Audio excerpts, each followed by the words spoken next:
விக்கிரவாண்டி தேர்தல் களம் பிரச்சாரம் சூடுபிடிக்க தொடங்கி இருக்கக்கூடிய நிலையில திமுக வேட்பாளர் அன்னியூர் சிவாவை ஆதரித்து காணை ஒன்றியத்தில் கோழிப்பட்டு என்ற கிராமத்தில் திண்டுக்கல் லியோனி பிரச்சாரத்தில் மேற்கொண்டிருக்கிறார். அவரிடம் பேசலாம். சார், இப்ப பிரச்சார களம் எப்படி இருக்கு? உங்களுடைய வெற்றி வாய்ப்பு எப்படி இருக்கு சார்?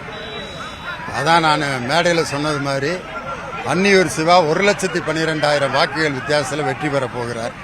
காரணம், அதிமுக இதில் போட்டியிட பயந்து கொண்டு 10வது தோல்வியையும் நாம் சந்தித்து அவமானப்பட வேண்டாம் என்பதற்காக அவர்கள் தேர்தலை புறக்கணித்திருக்கிறார்கள். பாரதிய ஜனதா தான் இதில் போட்டியிட்டால் மிகவும் அவமானப்பட்டு விடும் என்பதற்காக தன்னுடைய கூட்டணி கட்சி பாமகவின் தலையிலே இந்த சுமையை செலுத்திவிட்டு அவர்களும் ஒதுங்கிக் கொண்டார்கள். கூட்டணியிலே இப்படி ஒற்றுமை இல்லாத ஒரு கூட்டணி அது.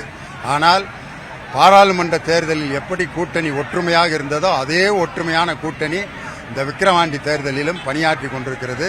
மக்கள் மிக எழுச்சியாக இந்த பிரச்சாரத்திலே பங்கேற்கிறார்கள். குறிப்பாக பெண்கள் இந்த பிரச்சாரத்திலே தளபதி மு.க. ஸ்டாலின் அவர்களுடைய திட்டத்திற்கு மிகப்பெரிய ஆதரவு. அதில் மிகப்பெரிய ஆதரவு எது என்று சொன்னால், இந்த மாதம் 1000 ரூபாய் பெண்களுக்கு, அந்த அரசு பள்ளியில் படிக்கும் மாணவிகளுக்கு கல்லூரிகள் கொடுக்கக்கூடிய திட்டமும், இலவச பஸ் பயணமும், மகளிர் உரிமை தொகையும், அந்த திட்டத்தை மாணவர்களுக்கும் இன்னைக்கு அவர் விரிவுபடுத்தி தவப்புதல்வன் ஒரு திட்டத்தை கொடுத்திருக்காரு.